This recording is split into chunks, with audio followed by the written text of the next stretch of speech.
Watu wa Mungu, neema inazidi kuwa kubwa sana. Karibuni tena kwenye sesheni yetu na mwalimu Gabriel Shimwela. Leo tutajifunza kwa habari ya kitu kinasema fundisho, au tutajifunza kwa habari ya fundisho. Watu wengi hawatamani kukaa katika fundisho, lakini leo nimeuiwa kuwashirikisha kitu kimoja.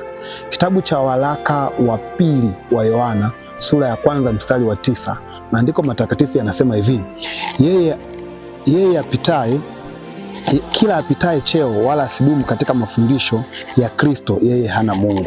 Yeye adumuye katika mafundisho hayo, huyo ana Baba na Mwana pia. Sikiliza kwa makini, anasema kila apitaye cheo, hiyo ni nafasi, wala asidumu katika mafundisho ya Kristo, yeye hana Mungu. Kumbe maandiko yanatusisitiza kudumu katika fundisho. Ukisikia neno kudumu, maana yake ni kukaa katika fundisho. Alafu limewekwa fundisho ambalo watoto wa Mungu tunapaswa kukaa kwenye hilo fundisho. Tunapaswa kukaa kwenye fundisho la Kristo.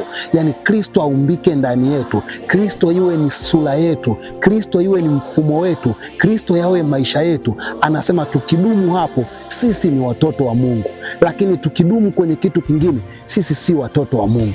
Lazima ufike wakati tudumu katika fundisho, ufike wakati tukae katika Kristo. Ndio maana maandiko sehemu nyingine ukisoma kwa habari za Petro, maandiko yanasema hivi: wakaambiwa, huyu naye si kama Kristo, mbona kutembea kwake, kuongea kwake kuko sawa na Kristo. Ukikaa katika fundisho unabadilishwa, unamfanania Kristo. Maisha yako ni Kristo, muonekano wako ni Kristo, kutembea kwako ni Kristo, kila unachofanya ni Kristo.